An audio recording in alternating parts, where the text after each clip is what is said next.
हूँ सुभाषिनी बेहेरा भद्रक जिलार भंडारीपोखरी ब्लॉक रो जने टीचर। आज आम ये आसीलु जे आमर प्रमोशनल केस नहीं कि मु 2005 रे पोस्टिंग पाई आम जाना पाइलु जे जो प्रमोशनल प्रमोशन होची जे आम तो 11/2/2011 पर आम ग्रेजुएशन करूँ आम ओटीएटी करना तेणु आमको बाद दे कि प्रमोशन कराऊँच आम विशेष सूत्र जाना पाइलु तेणु से आम डी ऑफिस को आसीलु डी ऑफिस भी किसी जाना पाइलु जे आमको केते जन टीचर मानू बाद दिया कि प्रमोशन कराऊँच से आम कलेक्टर ऑफिस को आसचु कोर्ट आम सपक्ष अच्छी। हाँ न्यायालय आश्रय नहीं सी आमको न्याय देती किंतु से सब कथा नहीं डीओ किसी करूना प्रमोशन करूना आमको बाद देकी से प्रमोशन कर जिलापाल यह कहले कि मु डीओ सार को डकईकि सहित कथबार्ता ए बाबद में कथबार्ता करी। मु मनोज कुमार दीक्षित शिक्षक बासदेवपुर ब्लॉक जे आमे जो ये भद्रक ब्लॉक विभिन्न भद्रक डिस्ट्रिक्ट विभिन्न ब्लॉक रु मु केवल नुहे आमे बहुत संख्यार शिक्षक भाई भौणी आज आसीलु जो कथापाई से कथाटी है जे आमर एलिमेंटारी कैडर वर्तमान प्रमोशनल मैटर से केस पाई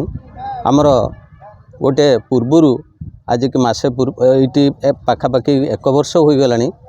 जे जो शिक्षक भाई भौणी 11/2/2011 पर ग्रेजुएशन करछंती एवं ता पूर्वर पोस्टिंग पाइथिले एबे सुधा तांको पाखरे ओटीटी 2 सर्टिफिकेट नाही सेमानकु प्रमोशन केस रे टिके पात्र अंतर करा जाउछि।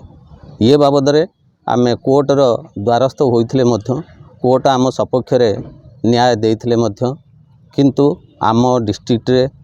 जे जिला शिक्षाधिकारी कार्यालय रे आम ना सेथिरे नाही बोली आमे विशेष सूत्ररू आशंका कलु एथिपई आमे जिलापाल सारंक पाखक आसीथिलु तांकर ए कार्य पई हस्तक्षेप लोड़िबा पई तेणु आमे आशा करूछु सार आम उद्वेग को चिंता सह गुरुत्व नहीं आमको न्याय प्रदान करवा आमे आशंका करूछु जेहेतु आमे 11/2/2011 पर ग्रेजुएशन करूछु आम पाखरे ओटीटी सर्टिफिकेट ओटीटी 2 सर्टिफिकेट नाही तेणु विभिन्न अन्य डिस्ट्रिक्ट रो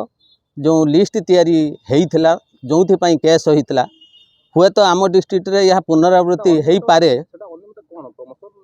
हाँ जोटा प्रमोशन हवा पई अन्य डिस्ट्रिक्ट रे जोटा अनियमितता हेइथिला सेइथि पई जो कोर्ट केस हेइथिला काड़े आम डिस्ट्रिक्ट रे सेटा पुनरावृत्ति हबो तेणु से आशंका आम आसीथिलु आज न्याय सारे आमको कहले एथिपई मु